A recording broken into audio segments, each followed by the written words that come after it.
not a perimeter foxhole, but a foxhole that is actually part of the wait a minute. Here we are. We're out here at the bivouac site of 396, and we're at a foxhole. Not a foxhole on the perimeter, but one that's just part of the defense of the talk.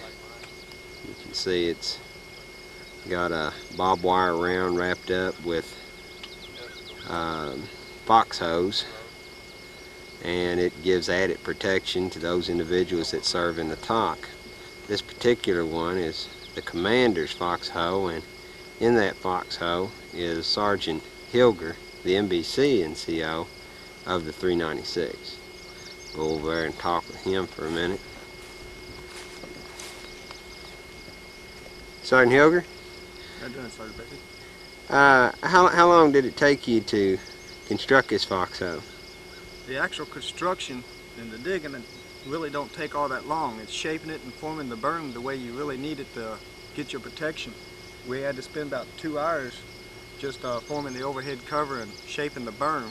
It took us actually about a half a day, a good hard day's work with 2 men. I see. What can you tell us the basics of constructing the foxhole? Well, the first thing you need is to dig your hole. Now, this is a little bit longer than the average foxhole than on the perimeter because it's a 3-man defense. I We see. have 2 defenses at the end, and the overhead cover, and under the cover is where the commander will be, calling the shots.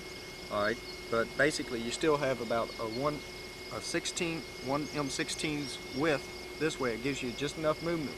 Move back and forth and get in, because you don't want too much.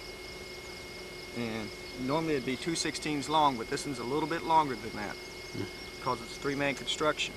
Now you notice the berm is just, when I stand flat, it's just about even with your head. You don't want it too high or too low. We're on flat land, so we want to make it even. Try to match the land. And we use the straw from around in the field to try to camouflage it along with the camo net. We have the aiming stakes. More or less, this is just to serve on the inside, not on the perimeter. We don't really need the stakes, but it's a good thing to have anyway to make sure we don't fire into any of the other positions out there where our men are. So it's still good to have. And then we have the overhead cover. It should be at least 18 inches thick. Now, at this point, we went a little heavy, and we went back in the woods real good, found some old logs that are pretty thick, as you can see, and we packed them with dirt, logs, anything we could find to make them sturdy. I feel pretty well comfortable that anybody of any size could pretty well walk across or jump on top of this foxhole and it wouldn't fall in, which is the main ideal of it. I see. Well, I tell you what, won't you scrunch down there and let me take a look in here with this camera.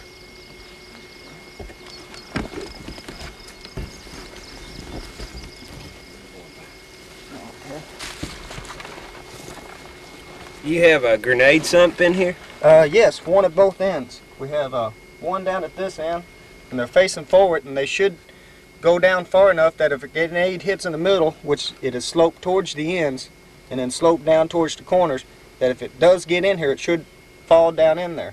It don't give you total protection, but it should basically direct the blast of the grenade away from the soldiers within. I see. Well, it all looks pretty good there, Sergeant Hilgert. Looks like you've got a pretty good defense there, and I thank you for your time there. Anything time I can help.